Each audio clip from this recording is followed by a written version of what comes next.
the wretch like me.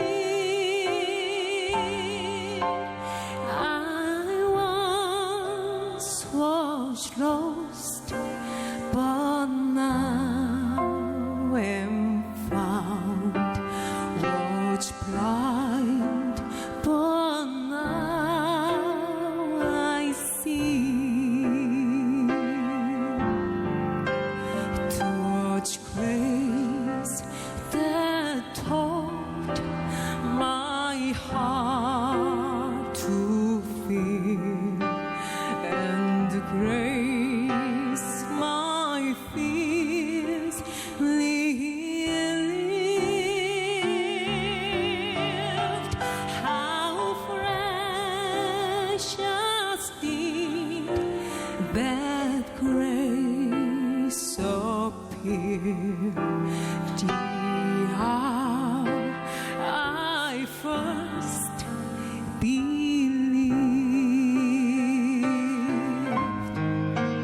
Through many dangers, toils and snares, I have already come.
오늘 사부 예배 나오신 여러분들 한 사람 한 사람을 주님의 이름으로 사랑하고 축복합니다.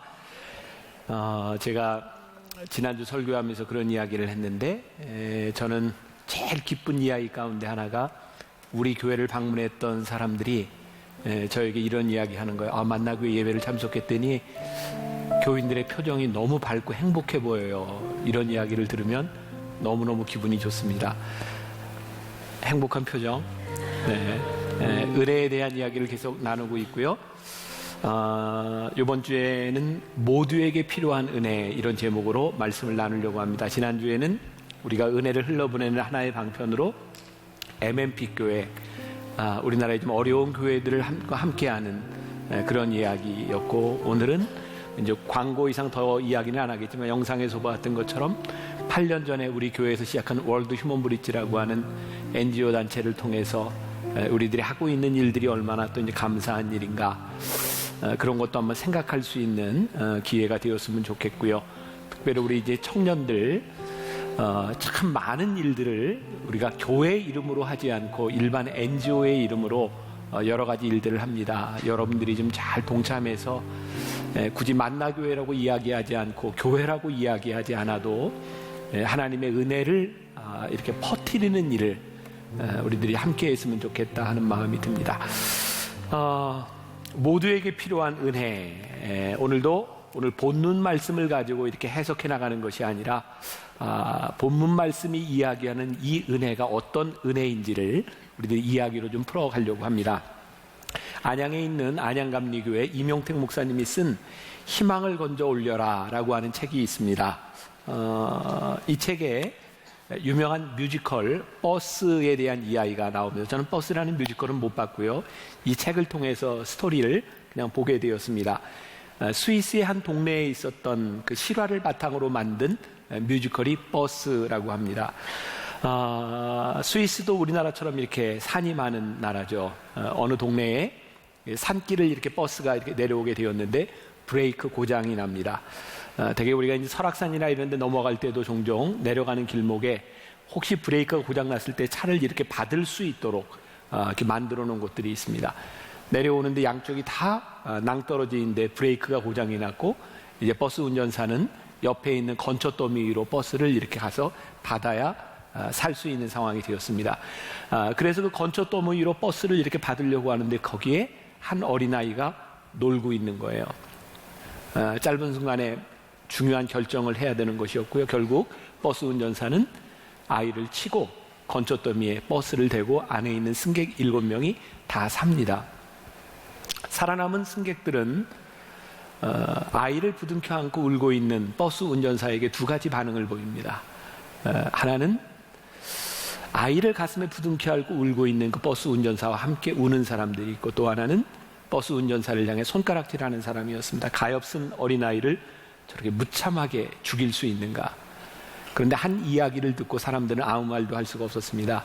버스 운전사가 치었던 그 아이는 바로 운전기사의 아들이었기 때문입니다. 이 버스라고 하는 뮤지컬은 마지막에 이런 가사로 마무리를 한다 그래요. 누군가 사랑했기에, 누군가 희생했기에 이제 우린 새로운 삶을 살아갈 수 있어요. 제가 오늘 말씀을 준비하며 이것이 하나님께서 우리들에게 주셨던 은혜의 이야기다라는 생각을 하게 되었습니다. 이 세상에도 교회를 다니든 교회를 다니지 않든 이런 질문을 던지는 사람이 있습니다. 하나님은 꼭 그렇게 하셔야 됐나요? 하나님의 아들을 이 땅에 보내셔서 그렇게 죽여야 됐나요? 그런데 하나님의 은혜는 이런 논쟁이 무의미합니다. 하나님의 은혜는 그 아들의 죽음을 앞에 놓고 부둥켜 안고 울고 있는 하나님 아버지의 마음을 알 때 은혜는 우리들에게 이해가 되기 시작합니다. 오늘 본문 말씀 로마서 5장 8절 유명한 말씀이죠. 우리가 아직 죄인 되었을 때에 그리스도께서 우리를 위하여 죽으심으로 하나님께서 우리에 대한 자기의 사랑을 확증하셨느니라. 우리가 가치 있거나 자격이 있어서가 아니라 우리가 아직 죄인 되었을 때에 우리를 위하여 죽으심으로 그 아들을 부둥켜 안고 울고 있는 아버지의 마음, 그것이 우리를 향한 하나님의 은혜라는 겁니다.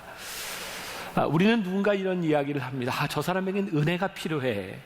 그런데 그 은혜는 그 사람에게만 필요한 것이 아니라 우리 모두에게 필요한 것이 은혜입니다. 목회와 신학이라고 하는 잡지에서 어떤 분이 창세기부터 요한계시록까지 이 성경은 하나님의 은혜의 메시지다라고 말을 합니다. 마치 우리 몸의 신경세포나 실핏줄이 머리끝에서부터 발끝까지 쫙 퍼져 있는 것처럼 은혜는 창세기부터 요한계시록까지 관통하고 있는 하나의 메시지라고 말을 합니다. 창세기 6장 8절에 보면 하나님이 창조하셨던 이 세상이 타락함으로 인하여 이 세상을 물로 심판하시는 노아의 홍수 이야기가 나옵니다. 그때 하나님께서 노아를 통하여 방주를 짓게 하시죠. 6장 8절에 보면 노아는 여호와께 은혜를 입었더라 라고 되어 있습니다. 여러분, 노아에 대해서요, 창세기는 뭐라고 기록하냐면 노아는 당대의 의인이다 이렇게 말을 합니다.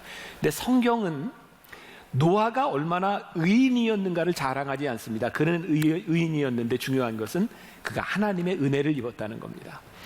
하나님께서 이 땅을 심판하시는데 의인, 악인 그것이 구원의 조건이 된 것이 아니라 노아가 은혜를 입었기 때문에 구원을 받았다라고 말합니다.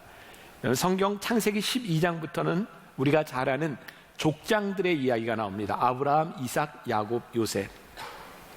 그들은 우리들에게 믿음의 조상이라고 불리울 만큼 위대하게 기억되는 사람입니다. 그런데 성경을 가만히 보세요. 아브라함, 이삭, 야곱, 요한 이 사람들이 우리들에게 족장으로 믿음의 조상으로 기억되는 것은 그들의 온전함이 아니라 그들의 부족함 가운데도 끝까지 놓지 않았던 하나님의 은혜로 인하여 그들이 그 길을 가게 되는 것을 보게 됩니다. 민수기에 가보면 민수기 6장 24절부터 26절까지 말씀이 있는데 개인적으로 제가 굉장히 좋아하는 말씀이에요. 우리 같이 한번 한 목소리로 읽어봅시다. 시작. 여호와는 내게 복을 주시고 너를 지키시기를 원하며 여호와는 그의 얼굴을 내게 비추사 은혜 베푸시기를 원하며 여호와는 그 얼굴을 내게로 향하여 드사 평강 주시기를 원하노라 할지니라 하라. 이 말씀은 모세에게 하나님이 명령하세요. 아론과 제사장들에게 이렇게 말을 하라. 그래서 제사장들이 이스라엘 백성을 향하여 뭐라고 이야기하냐면 여호와는 너희에게 복을 주시기를 원하시는 분이다. 여호와는 너희 얼굴을 비추사 은혜 주시기를 원하시는 분이다. 제가 개인적으로 이 말씀을 좋아하는 이유 가운데 하나는 이 말씀을 통해서 저는 제가 목사로서 이렇게 설교하는 제사장으로서 이 불리움을 받은 것에 대한 놀라운 특권을 제가 깨달았기 때문이에요. 저는 이 말씀을 접하기 전까지 교인들을 집에 가서 신방을 하거나 이렇게 누군가를 위해서 이렇게 기도하는 일에 대하여 그렇게 중요하게 생각하지 않았던 사람이에요. 그리고 신방을 가는 것은 어떤 면에서 보면 목회자에게 많은 시간을 허비하는 일이라고 생각을 했었어요. 교회에 나와서 말씀을 공부하고 이제 언제까지 찾아다니는가. 근데 이 말씀 아론과 제사장들에게 하나님의 마음을 전하라고 하는 거였어요.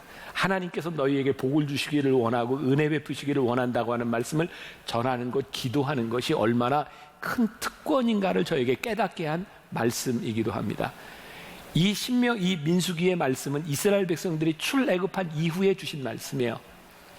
40년 출애굽을 하는 동안 이스라엘 백성들이 얼마나 많이 하나님께 불평했고 그들이 얼마나 많이 하나님을 배신했고 가나안 땅에 와서도 그들은 얼마나 많은 죄를 범했는지 몰라요. 그런데 하나님께서 그럼에도 불구하고 나는 너희에게 은혜를 베풀기를 원하고 평강을 주기를 원하는 분이다. 하나님 아버지의 마음이 어떠한지를 말하라고 하는 것이 이 말씀이기도 합니다.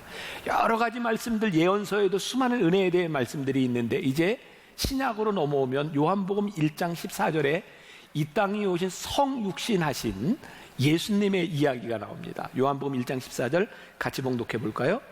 말씀이 육신이 되어 우리 가운데 거하심에 우리가 그의 영광을 보니 아버지의 독생자의 영광이요 은혜와 진리가 충만하더라. 은혜와 진리가 충만하더라. 제가 지난주에도 여러분들에게 그런 얘기를 했어요. 하나님의 은혜와 진리는 절대로 위배되는 것이 아니다. 여러분, 예수님이 이 땅에 오신 가장 강력한 것 중에 하나가 예수님이 빛으로 오셨다는 거예요.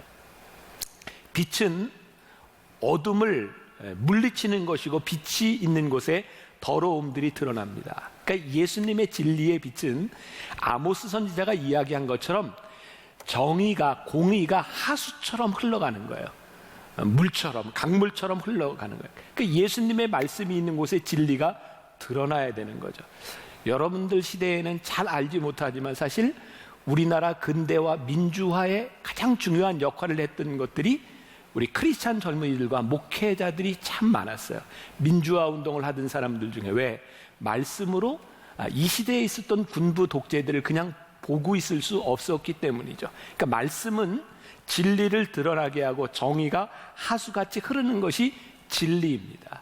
그런데 오늘 예수님은 우리들에게 빛으로 오셔서 진리를 드러낼 뿐만 아니라 그 진리 가운데 은혜가 함께 충만하다. 여러분, 진리는, 정의는 누구나 외칠 수 있는 것이지만 이곳에 은혜를 충만케 하는 것은 하나님의 은혜, 하나님의 사람들의 일이기도 한 것 같아요. 제가 지난주에 설교하면서 여러분들에게 촛불 집회 이런 얘기를 잠깐 했는데, 제가 월요일날 페북에다 그런 글을 좀 썼어요. 우리가 어제도 많은 사람들이 이제 광화문에 가서 촛불을 들고, 이거 분명히 우리 대한민국 국민으로서 참 수치스러운 일들을 당하면서 이 불의한 일들, 이거 어떻게 하든지 해결해야 되겠고, 이 문제가 정말 어떻게 하든지 해결이 돼야 되겠는데 아무도 책임지는 사람이 없는 이 시대를 바라보며 우리들 마음을 너무너무 아프게 하잖아요. 제가 월요일날 그런 생각을 해보았어요. 우리가 한 손에 촛불을 들고 한 손에 하나님 아버지의 마음을 들고 나간다면 우리는 무엇을 외치고 우리는 무엇을 할 수 있을까? 그러면서 그냥 잠깐이지만 이런 생각을 해봤어요.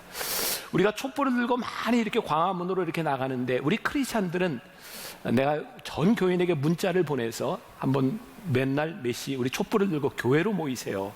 한번 하면 어떨까? 촛불을 들고 우리들이 어두움을 밝히는 일을 함과 동시에 어두움을 밝히는 것으로 끝나는 것이 아니라 이 땅을 위하여 하나님의 은혜를 구하는 기도를 할 수 있을 때 은혜와 진리가 충만한 것을 우리들이 경험할 수 있지 않을까? 왜냐하면 저에겐 이 시대를 바라보며 두려움이 있어요. 왜냐하면 우리가 하나님의 은혜가 없는 정의를 우리들이 부르짖을 때 그것은 어떤 면에서 정죄로 끝날 수 있어요. 만일 진리가 없는 은혜만을 우리들이 이야기한다면 그것은 방종이 될 수도 있어요. 세상 사람들은 한 가지만을 이야기할 수 있을지 모르지만 은혜와 진리를 충만케 하신 예수님으로 인하여 오늘 우리들에게 은혜와 진리가 충만한 것은 무엇일까? 이 시대를 가지고 고민해야 되는 것은 우리 크리스찬들은 하나님을 알지 못하는 사람보다 더 깊은 고민, 그래서 우리들이 기도로 나아가야 되지 않을까? 저는 요즘 정말 그런 생각 많이 하거든요. 이 시대, 요번에 그 촛불에 나온 어떤 30대 청년이 그런 이야기를 하더라고요. 자기가 촛불을 들고 나온 이유? 자기 조카를 생각해서 나왔다는 거예요. 내 조카가 몇 년 후에 혹시 세월호에 희생된 아이들처럼 그렇게 죽으면 어떨까 염려가 돼서, 내 조카가 대학을 갈 때 정유라 때문에 떨어진 아이가 내 조카가 되면 어떨까 해서 촛불을 들고 나왔노라고. 이 시대를 바라보면 우리들이 참 마음 아픈 일들이 많은데, 우리가 증오로 끝나는 것이 아니라 다음 세대에 우리들이 남겨줄 이 대한민국이 정말 좋은 나라가 되어야 될 터인데, 우리가 한 번 더 기도해야 될 일은 무엇일까? 우리 크리스찬들에게 묻는 책임은 세상 사람들에게 묻는 것보다 더 깊은 일일 거라는 생각을 해요. 우리가 참 기도해야 될 때구나. 그리고 또 하나, 이제 우리가 크리스마스가 다가오는데, 우리가 크리스마스가 되면 그렇게 예수님의 오심 때문에 들뜨기도 하고 기쁘기도 했던, 크리스마스라 우리들이 정말 즐거웠던 일들이 우리들의 눈앞에서 사라지는 것 같다. 요즘은 캐롤을 듣기가 참 힘들죠. 이유가 뭔지는 알죠? 백화점이나 어떤 상점에서도 캐롤을 틀면 저작권 문제에 걸려서 캐롤을 틀지 못해요. 돈이 이 세상을 지배하는 나라가 세상이 되어버렸어요. 우리 크리스마스가 되면 다른 때는 못해도 어려운 곳을 좀 찾아가서 사랑과 은혜를 나누었던 그런 일들도 우리 눈앞에서 점점 사라져가고 있는 것 같아요. 그런 면에서 우리 청년들이 어딘가를 가고 어딘가에 하나님의 사랑을 나누겠다고 하는 일은 굉장히 복된 일이라고 생각해요. 이 시대의 다른 젊은이들과 다른 모습, 그것은 은혜와 진리가 충만한 모습이 아닐까. 은혜를 고백했던 사도 바울은 고린도전서 15장 10절에서 이렇게 이야기합니다. 같이 한번 봅시다. 그러나 내가 나 된 것은 하나님의 은혜로 된 것이니 내게 주신 그의 은혜가 헛되지 아니하여 내가 모든 사도보다 더 많이 수고하였으나 내가 한 것이 아니요 오직 나와 함께 하신 하나님의 은혜로다. 사도 바울이 이렇게 얘기해, 나의 나 된 것은 하나님의 은혜다. 그는 정말 치열하게 인생을 살았던 사람이에요. 사도 바울은 그를 부르신 하나님의 은혜로 인하여 치열하게 인생을 살았는데 뭐라고 이야기하냐면, 내가 다른 누구보다 많이 수고하였으나 내가 자랑할 것이 없어. 왜냐하면 하나님의 은혜이기 때문이야. 여러분, 우리가 은혜라고 하는 말을 오해하는 게 참 많은 것 같아요. 은혜를 이야기하면 그냥 쉽게 대충 그래 은혜로 넘어가자.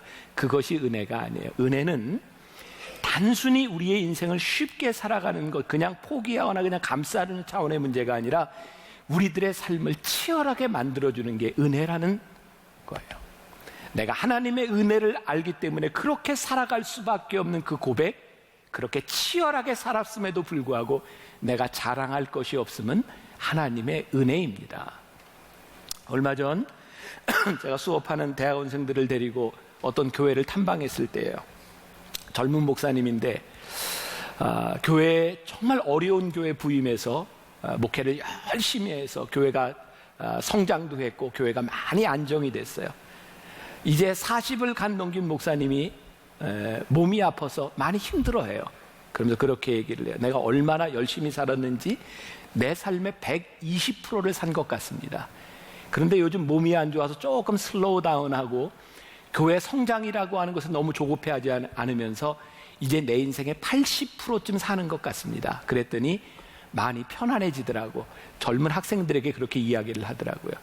제가 학생들에게 이렇게 얘기를 했습니다. 여러분, 저 목사님의 이야기를 듣고 착각하지 마세요. 120%의 인생을 살아보지 않은 사람은 80%의 인생이 어떤 것인지 모릅니다. 120%의 치열함을 살았기 때문에 80%로 사는 것이 어떤 것이라는 것을 아는 겁니다. 제가 요즘 젊은 목회자들을 보면 그런 얘기를 참 많이 합니다. 건강에 신경 써요. 건강. 어떤 목사님이 얘기한 것처럼 목회자들에게는 3가지가 필요한데 영력, 지력, 체력, 그 중에 제일은 체력이다. 여러분들 몸 관리 잘 하세요. 왜냐하면 내가 아파 보니까 아프면 아무것도 할 수가 없어요. 그런데 제가 이렇게 젊은 목회자들에게 이런 말을 할 수 있는 이유는 그렇게 치열하게 살다가 아파 보았기 때문에 이런 이야기를 하는 거예요. 그런데 그렇게 살지 않으려는 사람들, 치열함을 모르는 사람들에게 건강에 신경 쓰세요라고 하는 말은 별로 와닿지 않는 말입니다. 여러분, 하나님의 은혜로 사는 사람들은요, 적어도 하나님의 불리움을 받은 사람들의 치열함은요, 그렇게 쉬운 일이 아닙니다. 그리고 그 치열함 가운데 내가 살았던 내 모든 삶이 하나님의 은혜입니다라고 고백할 수 있다면 그것은 정말 성공적인 삶이에요. 저는 하나님의 은혜를 따라 사는 사람들에게는 어떤 결과나 업적에 연연할 필요가 없을 것 같아요. 왜? 나를 부르신 하나님의 부르심에 치열하게 살아가는 삶에는 실패가 없어요. 왜? 내가 은혜로 살았기 때문이에요. 이 성경에 나오는 은혜의 이야기는 우리들의 삶을 바꾸어주는 이야기일 뿐만 아니라 요한계시록 맨 마지막에 이렇게 끝을 맺고 있어요. 주 예수의 은혜가 모든 자들에게 있을지어다. 아멘. 처음에 은혜의 이야기가 모든 사람들에게 필요한 은혜로 고백되고 있어요. 그래서 오늘 말씀의 제목이 모두에게 필요한 은혜예요. 제가 앞으로 4주 동안, 지난주부터 이제 4주 동안 리 스트로벨의 은혜 하나님의 은혜라고 하는 책의 이야기를 여러분들과 함께 나누고 있죠. 오늘도 한 사람의 이야기를 나누려고 합니다. 그 책에 나오는 크레이크 헤이즌이라는 사람의 이야기입니다. 여러분들이 이 사람 이름을 기억하기도 힘들어요. 기억할 필요도 없어요. 크레이크 헤이즌, 기억할 필요 없어요. 크레이크 헤이즌, 이 사람은요, 이 책에서 자신에 대해서 이야기를 하는데 우리들이 흔히 이야기하는 그 좀 재수 없는 사람이 있잖아요. 그런 유형이었다 그래요. 예를 들어서 수능을 마치고 났는데 수석을 한 친구에게 기자회견을 하는 거죠. 어떻게 이렇게 시험을 잘 볼 수 있었죠? 저는 공부가 제일 쉬웠어요. 이런 류의 사람. 아주 운동 잘하는 프로 선수한테 어떻게 그렇게 운동을 잘하게 되었어요? 그냥 쉽던데요. 뭐 이런 인간들, 우리가 아주 싫어하는 유형. 이 크레이그 헤이즌이라고 하는 사람이 그런 사람이었던 거죠. 공부 잘하고 모범생이고 그냥 다 잘 되는 사람. 생각해 볼 때 이 사람은 하나님을 믿지 않아도 하나님이 없어도 그렇게 살아갈 수 있는 사람. 그런데 어느 날 그는 전혀 교회를 갈 이유가 없었던 사람인데 그 캠퍼스에서 어떤 귀여운 여자 청년이 여학생으로부터 전도 집회에 가자고 하는 초대를 받습니다. 그렇게 가서 참석했던 전도 집회에서 하나님을 만납니다. 그리고 그때부터 35년이 지난 어느 날 이 은혜 하나님의 은혜라고 하는 책의 저자인 리 스토레벨과 크레이그 헤이즌이 만나서 인터뷰를 하는 장면, 그게 이제 책에 나오게 된 거예요. 그는 정말 똑똑했던 사람이고 공부를 많이 했기 때문에 캘리포니아에 있는 바이올라라고 하는 대학, 소위 복음주의 학문의 보루라고 불리우는 그 바이올라 대학에서 철학과 생물학과 종교학을 가르치는 그런 석학으로 있었어요.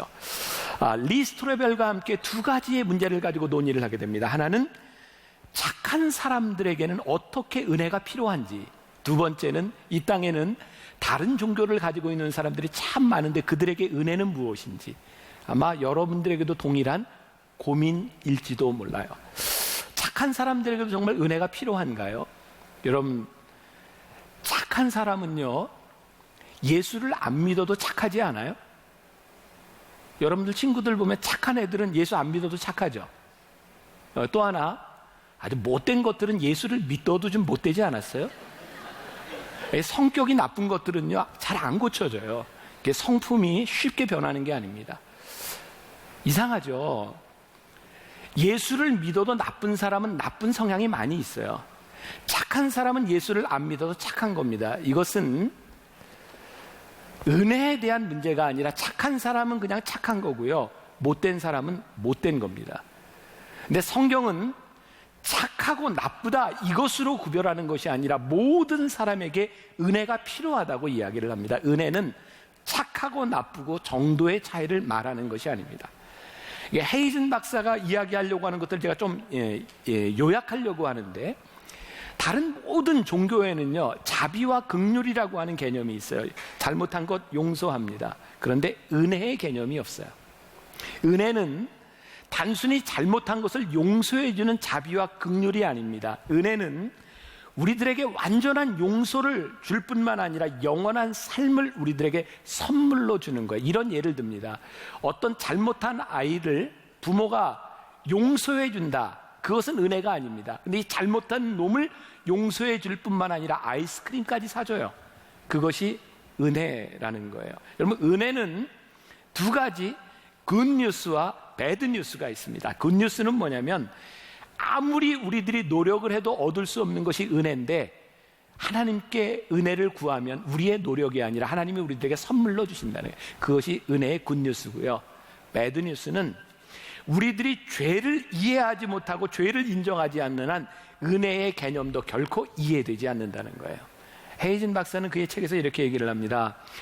죄는 하나님과 우리들 사이의 간극을 엄청나게 벌려놨는데, 예를 들면 어떤 사람이 태평양의 한 부두에서 저기 바다 가운데 있는 하와이까지 점프하려고 연습을 하는 거예요. 부두에서 하와이까지 연습을 합니다. 매일 연습을 했더니 이 넓이뛰기가 조금 더 늘었어요. 이거 가지고는 안 되겠어. 신발을 새로 샀더니 조금 더 좋아졌어요. 이거 가지고 안 되겠어. 그래서 아주 유능한 코치에게 코칭을 받아요. 조금 더 나아졌어요. 그런데 아무리 노력해도 태평양의 부두에서 하와이까지 갈 수 없습니다. 이것이 죄라는 거예요. 우리가 아무리 노력을 해도 해결될 수 없는 그 괴리감을 이해하지 못하면 하나님의 은혜는 우리들에게 들어오지 못해요. 우리의 죄를, 그리고 하나님의 은혜를 우리들이 받아들일 때 은혜가 우리 가운데 들어와요. 헤이즌 박사는요, 자신의 고백입니다. 그는 착한 사람이었고 죄인이었고, 그럼에도 불구하고 딱히 뭐라고 말할 수 없지만 그의 마음속에 불안과 소외감이 있었대요. 근데 하나님을 만나고 나서 그 학교 캠퍼스에서 한 2해쯤 지났을 때 캠퍼스에 어떤 사람들이 와서 간증을 하는데, 이렇게 어떤 단 위에 올라가서 이런 이야기를 하더라는 거예요. 내가 옛날에 술에 찌들어 살고 이렇게 못된 짓을 했는데 하나님을 만나서 내가 이런 사람이 되었습니다라고 간증을 하는데, 헤이즌 박사의 마음속에 나도 저기 올라가서 간증을 하고 싶다. 그런데 나는 다른 간증을 하고 싶다는 마음이 들었대요. 무슨 간증이냐면, 나는 술에 절어 살지도 않고 나는 사회의 쓰레기도 아니고 나는 장래가 매우 촉망되는 사람이었습니다. 모두들 내가 성공 가도를 달릴 것이라고 이야기했습니다. 그럼에도 불구하고 나에게 하나님이 절실히 필요했습니다. 나는 부족한 것이 없는 사람이었고 공손한 사람이었고 A학점을 받는 사람이었습니다. 그런데 사실 나는 거룩하신 하나님께 반항하고 있었습니다. 하나님의 능력 앞에서 내가 할 수 있다고 하는 것이 얼마나 부족하고 얼마나 쓸데없는 이야기인지를 깨닫게 되었습니다. 그리고 하나님께 대적하는 나에게 내가 이해할 수 없는 불안감과 소외감이 있었습니다. 나는 하나님이 필요한 사람이었습니다. 이런 간증을 하고 싶었다는 거예요. 우리는 못된 삶을 살아가다가 잘못된 삶을 살아가다 회개한 사람들의 간증을 듣는데, 사실은 그렇게 세상에 위험한 죄를 짓지 않는다 할지라도 우리가 하나님의 은혜가 필요한 존재임을 우리들이 부인할 수 없는 것. 왜냐하면 성경의 로마서 3장 23절에 뭐라고 말씀하냐면, 모든 사람이 죄를 범하였으며 하나님의 영광에 이르지 못하더니 라고 말씀해요. 여기에서 죄를 범했다고 하는 과거형으로 되어 있어요. 모든 인간들은 죄를 지었다. 그것이 오리지널 신이든 자범죄 액추얼 신이든 모든 인간은 죄를 지었으므로 하나님의 영광에 이르지 못하게 되므로 우리는 소외와 불안감에 빠져 있는 존재, 그것이 우리라는 거예요. 필립 얀시는 아이들을 교육할 때 조건적인 사랑으로 기르면 아이들은 불안해지고 예민해진다, 이렇게 말을 합니다. 여러분들은 부모님이 여러분들을 어떻게 키웠는지 모르겠어요. 아이들에게 너 심부름하면 엄마가 얼마 줄게, 너 말 잘 들으면 뭐 해줄게. 만일 그렇게 조건적으로만 자녀를 키웠다면 그 자녀는 늘 부모의 조건을 충족시키기 위해 예민해질 수밖에 없어요. 부모는 조건으로 자녀를 키우는 것이 아니라 사랑으로 자녀를 키웁니다. 만일 여러분들이 신앙생활을 하면서 하나님의 마음을 만족시켜 줄 수 있는 것이 어떤 조건이라고 생각한다면, 여러분들이 하고 있는 열심을 가지고 하나님의 마음을 채울 수 있는 방법은 없어요. 그래서 하나님의 은혜를 알지 못하고 율법적으로 신앙생활을 하는 사람 마음 가운데 찾아오는 것이 불안함이에요. 영혼의 만족감이 없어요. 헤이즌 박사는 마치 이것을 어떻게 설명하냐면, 어떤 회사의 상사가 부하 직원에게 이렇게 말합니다. 너 오늘 할당량을 채우지 않으면 너는 해고야 라고 얘기하는데, 할당량을 가르쳐주지 않는 거예요. 얼마가 채워졌는지 알 수 없어요. 아무리 열심히 하지만 그 불안함이 사라지지 않아요. 그것이 세상에서 이야기하는 선행이라는 거죠. 여러분, 이슬람 종교에서 여러분들 세계사나 이런 데서 배웠을 텐데, 이슬람에는 구원을 받기 위해 5가지 기둥이 있다 그러죠. 알아요? 몰라도 괜찮아요. 내가 얘기할 테니까. 자, 5가지 기둥이 있다 그랬죠. 첫 번째는 뭐냐면 샤하다라고 하는 고백인데, 알라는 유일한 신이다, 그리고 무하마드가 유일한 예언자다라고 고백하는 게 구원받는 첫 번째 조건이에요. 두 번째 기둥은 뭐냐면 하루에 5번씩 기도하는 거죠. 이슬람 사람들 어디를 향해? 메카를 향해 기도하는 두 번째 조건이 충족돼야 돼요. 또 세 번째 조건이 충족돼야 돼요. 그들은 수입의 2.5%를 모스크나 아니면 이슬람 자선단체에 내야 합니다. 그게 구원의 조건입니다. 네 번째, 무슬림들은요, 음력 9월이 되면 30일 동안 동이 틀 때부터 해가 질 때까지 30일 동안 금식하는 라마단을 지나야 합니다. 그게 구원의 조건입니다. 5번째, 신체적으로 경제적으로 허락하는 한 그들은 무함마드의 출생지인 메카로 성지순례를 가야 합니다. 이 5가지가 충족돼야 합니다. 근데 이것만 가지고도 몰라요. 이 사람들은 사람들에게는 천사가 둘이 붙어 있어서 오른쪽 천사는 선행을 계산하고 왼쪽 천사는 악행을 계산한다고 합니다. 그래서 악행보다 선행이 많아야 되는 거예요. 근데 이것도 결정적이지 않아요. 왜냐하면 알라의 뜻에 달려 있어요. 유일하게 구원받을 수 있는 천국에 가는 2가지 방법이 있다고 이야기하죠. 첫 번째는 뭐냐면 성지순례를 하다 거기서 죽으면 천국에 가요. 여러분, 진짜 이해할 수 없는 일 가운데 하나가 매년 이슬람 성지에서는 수백만의 사람들이 몰려가지고 많이는 수백 명까지 매년 죽습니다. 근데 깔려 죽어도 거기에 합니다. 왜냐하면 천국에 가기 때문이죠. 또 하나 천국에 가는 방법은 지하드라고 하는 성전에 참전했다가 죽으면 천국에 갑니다. 그래서 이슬람의 교리 가운데 이러한 교리로 인하여 과격한 무슬림 단체 테러 집단이 나타날 수 있는 배경 중에 하나가 이런 교리적 배경을 가지고 있기 때문입니다. 문제는 이렇게 이야기하지만 그들에게는 은혜가 없기 때문에 끊임없이 그들의 행위로 살아가려고 하는 그런 삶을 사는 거죠. 이것이 대부분의 종교의 모습입니다. 하나님은 우리들에게 종교로 살아가라고 말씀하지 아니하고 하나님께서 우리들에게 주신 은혜를 받아들이라고 말합니다. 그 은혜를 분명하게 보여주고 있는 이야기가 예수님께서 누가복음 15장에서 말씀하시는 탕자의 비유예요. 탕자의 비유의 주인공은 누구일까요? 너무 쉽죠? 누구죠? 탕자. 근데 사실 탕자의 이야기가 아니라 어쩌면 아버지의 이야기일 줄 몰라요. 근데 이 이야기를 제대로 이해하려면 아버지와 아들과 한 사람 누구를 이해해야 될까요? 탕자의 형, 큰 아들을 이해해야 은혜의 이야기를 제대로 이해할 수 있습니다. 탕자가 왜 탕자고 나쁜 놈인가요? 아니, 아버지가 살아생전에 아버지한테 유산을 달라 그래요. 미리 주세요. 지금 이런 이야기를 해도 못된 놈인데 그 당시로 보면 진짜 나쁜 놈이에요. 살아있는 아버지한테 유산을 가지고 달라 그래서 타지에 가서 그거 다 씁니다. 그 나쁜 짓 해가지고 다 버려요. 그 아들이 아버지께 돌아온 이야기가 탕자의 비유입니다. 여러분들 주보에 책을 하나 소개했는데 온누리교회 이재훈 목사님이 쓴 은혜는 마르지 않는다라고 하는 책에 이 탕자의 비유를 너무너무 잘 설명해 놨어요. 아들은요, 모든 것을 잃고 탕자가 되었는데 아버지께로 돌아오는데 아들은 아버지가 너무너무 보고 싶어서 들어온 게 아닙니다. 아들이 왜 돌아왔죠? 아주 간단히 먹을 게 없어서 돌아왔습니다. 아버지의 집이 얼마나 소중하다거나 아버지의 사랑을 깨닫고 돌아온 것이 아니라 먹을 게 없어서 아버지께 돌아옵니다. 그런데요, 아들이 잘못을 인정하고 돌아왔기 때문이 아니라 아버지는 그냥 그 아들이 돌아오기를 기다렸습니다. 그게 은혜입니다. 보세요. 여러분들과 여러분들의 부모, 하나님을 믿게 된 아버지께로 나오게 된 이유가 무엇일까요? 여기서 어떤 사람은 친구가 데려 나왔을 거예요. 여기 있는 많은 사람들은 태어나 보니 그냥 믿게 되었어요. 여러분들이 하나님을 사랑하기 때문에 믿은 게 아니에요.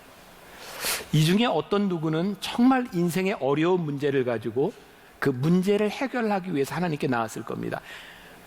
정말 누구도 하나님을 사랑하기 때문에 찾아온 사람 거의 드뭅니다.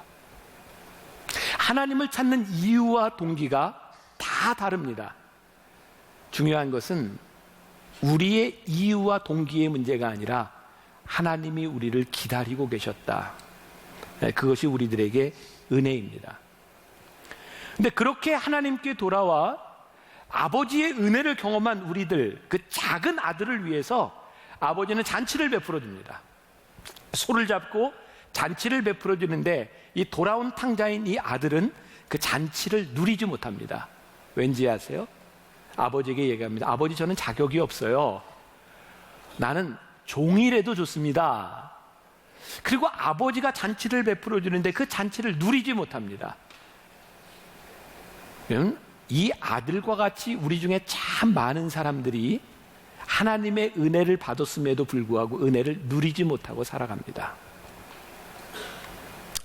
한 주간 저는 이 은혜, 모든 사람에게 필요한 은혜, 이 원고를 준비한 걸 뽑아가지고 매일매일 보면서 이 은혜를 어떻게 설명할 수 있을까, 그렇게 이제 며칠을 이제 지나가게 되었는데 아마 이런 이야기가 가능할 것 같아요. 제가 지난 금요일, 그제 한라산을 갔어요. 한라산에 제가 제주에 지금 머무는 동안 그 제주에서 만난 조금 이게 작은 교회 어려운 목사님들, 제가 이렇게 좀 격려하고 위로하고 싶었어요. 그래서 우리 한라산에 같이 갈 사람에서 이제 모으니까 7명이 모였어요. 여러분들 가봤는지 모르겠어요. 영실이라고 하는 곳에서 한라산을 올라가는데 이제 백록당까지 올라가는 데는 폐쇄가 됐고요. 윗세 오름이라고 하는 데까지 갈 수 있어요. 참 경치가 좋은 곳이에요. 이제 거기에 올라가서 제가 그 젊은 목사님들에게 내가 목사님들 맛있는 걸 사주고 싶은데 뭘 먹고 싶은지 이야기하고 집에 있는 사모님들 전화해서 모일 수 있는 사람 다 모이라고 내가 맛있는 거 사줄게. 뭐 먹고 싶어? 그랬더니 대답을 잘 못해요. 이렇게 쭈삣쭈삣해요. 아니, 먹고 싶은 거 뭐든지 얘기해. 괜찮아. 얘기해요. 그랬더니 자기들끼리 눈빛이 이렇게 오고 가더니 흑돼지나 아니면 회 뭐 이래요. 그래서 그게 진짜 먹고 싶은 거예요. 그랬더니 그건 아닌 거. 괜찮아. 얘기해. 괜찮아. 내가 사줄 수 있어. 괜찮아. 얘기해요. 그랬더니 자기들에게 눈빛이 또 오고 가더니 한 사람이 이렇게 얘기를 해요. 사실은 목사님, 저희가 제주에 살면서 정말 가보고 싶은 데가 있습니다. 요즘 제주에 있는 사람들이 연말이 되면 제일 가보고 싶은 곳이 있습니다. 어른 예배 때는 안 가르쳐줬는데 어딘지 얘기해 줄까요? 어느 식당이냐면 요즘 젊은 사람들이 제일 좋아하는 식당 중에 하나가 중문에 있는 켄싱턴 호텔의 뷔페가 젊은 사람들이 좋아하는 음식, 특히 디저트가 아주 맛있게 돼 있어서 젊은 사람들이 꼭 가고 싶다는. 근데 나한테 그 이야기를 못 하는 거예요. 근데 목사님 너무 비싸요. 제가 그 이야기를 하는 그 젊은 목회자들을 보면서 어쩌면 그렇게 이렇게 쭈삣쭈삣하며 비싸기 때문에 말 못하는 그 목회자들에게 내가 더 사고 싶었던 것 같아요. 그러면서 제 마음 가운데 나는 이렇게 뭔가를 베풀려고 하는 마음을 가지고 내가 그 정도 능력도 되는 사람인데 그것을 이렇게 이야기하지 못하는 것이 참 안타깝다라는 생각이 들었어요. 어쩌면 하나님께서 우리들에게 주시려고 하는 은혜는 정말 놀랍고 큰 것이 있는데 우리들은 이것을 말해도 될까라고 하는 것 때문에 쭈삣쭈삣하고 있는, 어쩌면 이렇게 탕자는 아니지만 이렇게 잔치를 베풀었음에도 불구하고 하나님 아버지가 우리들에게 주신 것들을 누리지 못하는 것이 우리들의 모습은 아닐까. 또 그제 제가 이렇게 한라산을 갔다 왔는데 어제 또 우리 교회 등산선교팀 45명이 한라산을 왔어요. 그래서 또 같이 올라갔어요. 내가 지금 여기 서 있는 게 무척 힘들어요. 2번 한라산을, 한 번은 영실에서 하나는 성판악에서 올라갔는데 우리 교인들이 이제 왔는데 제가 이제 금요일 날 저녁에 몇 시에 오냐, 그리고 와서 아침은 어떻게 먹냐 뭐 이렇게 물어보는데 아침은 차 안에서 김밥 먹고요, 점심은 올라가서 김밥 먹고요. 그래요. 이거 가지고는 좀 안 될 것 같은데 내가 뭘 해줄 수 없을까? 내가 제주에 있으니까 그래, 요즘 귤철이잖아요. 내가 귤을 좀 갖다 줘야 되겠다 해서 밤늦게 아는 사람을 통해서 이런 박스가 아니라 이 큰 그 노란 귤통 있잖아요. 거기서 맛있는 귤을 내가 밤에 가지고 왔어요. 그리고 아침 일찍 그 귤을 가지고 이제 한라산 올라가기 전에 교인들한테 이거 먹으라고 이렇게 줬어요. 물론 이 귤이 참 맛있고 많은데 내가 1,000원에 샀어요. 1,000원. 근데 누구나에게 1,000원에 주는 건 아니에요. 나기 때문에 1,000원에 준 거예요. 그래서 이제 그걸 이제 가지고 갔어요. 그래서 교인들에게 이거 맛있는 귤이니까 이제 먹으라고. 물론 이제 상품으로 쌀 걸 다 싸고 이게 남은 파치라고 하는. 근데 좋아요. 못 먹는 건 아니에요. 맛있는 거예요. 이제 먹으라고 했더니 교인들이 너무 맛있게 먹는 거예요. 근데 이제 이렇게 이야기를 하죠. 목사님 어떻게 이걸 준비하셨어요? 뭐 이렇게 목사님 좀 수고하셨어요. 그렇게 이제 먹어요. 근데 만일 교인 중에 목사님, 이거 어떻게, 목사님 준비하고 어떻게 못 먹어요. 막 이런다고 칩시다. 내가 진짜 기뻐할 게 뭘까요? 목사님 수고했으니까 못 먹어요. 어떻게, 이러는 사람을 좋아할까요? 아니면 너무 맛있어요 라고 먹는 사람을 좋아할까요? 제가 바라는 건 맛있게 먹어주는 거예요.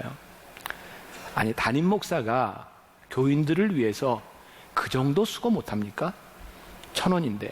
응? 제가 제일 바라는 건 가지고 온 것을 맛있게 먹어주는 거예요. 하나님 아버지의 마음이 제일 안타까울 때가 언제일까요?